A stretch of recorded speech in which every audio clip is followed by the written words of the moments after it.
जय श्री राम भक्तों, श्री राम जय राम, जय जय राम। श्री राम जय राम, जय जय राम। श्री राम जय राम, जय जय राम। श्री राम जय राम, जय जय राम। श्रीमद् वाल्मीकि रामायण के बालकांड का पंचम सर्ग आपके समक्ष प्रस्तुत कर रहा हूं। इस अध्याय में राजा दशरथ जी के द्वारा सुरक्षित अयोध्यापुरी का वर्णन है। सर्वा पूर्वमियं येषा मासीत् कृष्णा वसुंधरा प्रजापतिमुपादाय नृपाणां जयशालिनाम्। यह सारी पृथ्वी पूर्व काल में प्रजापति मनु से लेकर अब तक जिस वंश के विजयशाली नरेशों के अधिकार में रही है, जिन्होंने समुद्र को खुदवाया था और जिन्हें यात्रा काल में 60,000 पुत्र घेर कर चलते थे, वे महाप्रतापी राजा सगर जिनके कुल में उत्पन्न हुए इन्हीं इक्ष्वाकु वंशी महात्मा राजाओं की कुल परंपरा में रामायण नाम से प्रसिद्ध इस महान ऐतिहासिक काव्य की अवतारणा हुई है। हम दोनों आदि से अंत तक इस सारे काव्य का पूर्ण रूप से गान करेंगे। कौन कह रहा है? कुश और लव नाम के भगवान श्री राम के पुत्र, जो वाल्मीकि महर्षि के शिष्य हैं। इसके द्वारा धर्म, अर्थ, काम और मोक्ष चारों पुरुषार्थों की सिद्धि होती है। अतः आप लोग दोष दृष्टि का परित्याग करके इसका श्रवण करें। कौशल नाम से प्रसिद्ध एक बहुत बड़ा जनपद है, जो सरयू नदी के किनारे बसा हुआ है। वह प्रचुर धन धान्य से संपन्न, सुखी और समृद्धिशाली है। उसी जनपद में अयोध्या नाम की एक नगरी है, जो समस्त लोकों में विख्यात है। उस पुरी को स्वयं महाराज मनु ने बनवाया था और बसाया था। वह शोभाशालिनी महापुरी 12 योजन लंबी और 3 योजन चौड़ी है।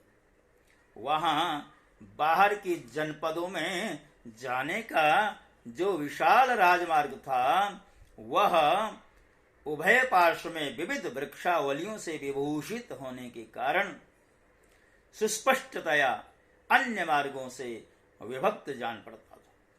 सुंदर विभाग पूर्वक बना हुआ महान राजमार्ग उस पुरी की शोभा बढ़ा रहा था। उस पर खिले हुए फूल बिखेरे जाते थे तथा प्रतिदिन उस पर जल का छिड़काव होता था। जैसे स्वर्ग में देवराज इंद्र ने अमरावती पुरी बसाई थी, उसी प्रकार धर्म और न्याय के बल से अपने महान राष्ट्र की वृद्धि करने वाले राजा दशरथ ने अयोध्यापुरी को पहले की अपेक्षा विशेष रूप से बसाया था। वह पुरी बड़े बड़े फाटकों और किवाड़ों से सुशोभित थी। उसके भीतर पृथक पृथक बाजार थे। वहां सब प्रकार के यंत्र और अस्त्र शस्त्र संचित थे।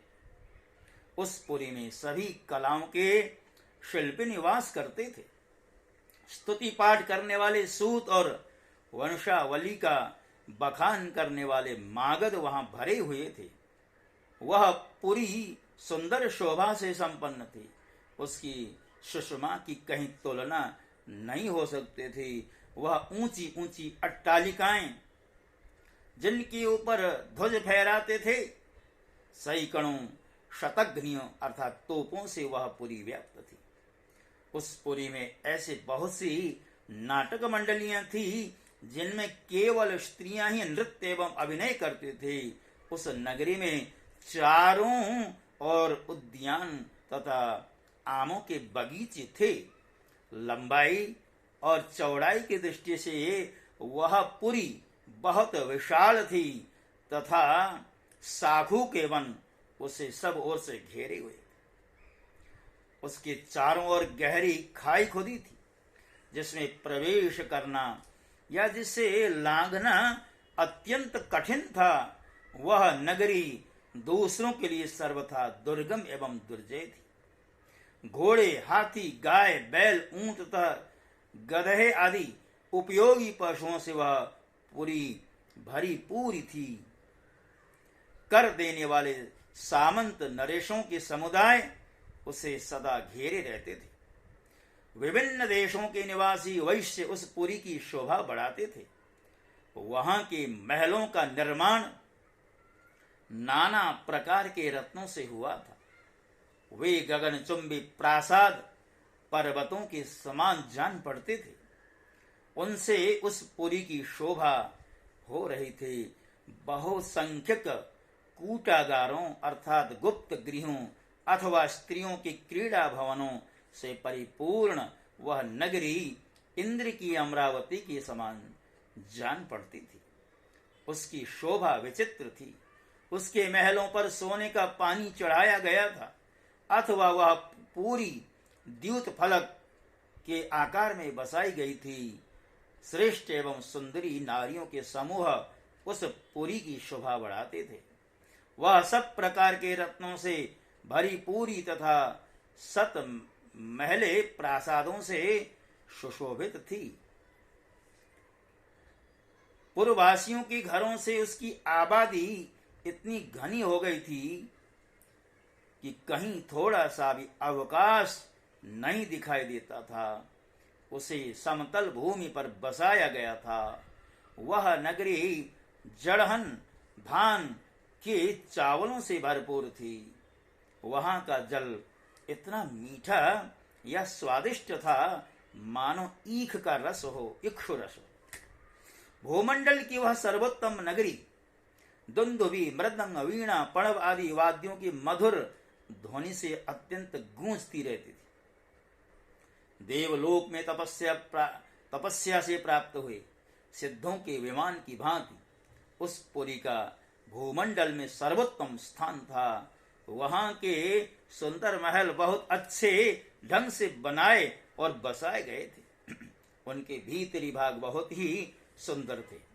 बहुत से श्रेष्ठ पुरुष उस पुरी में निवास करते थे।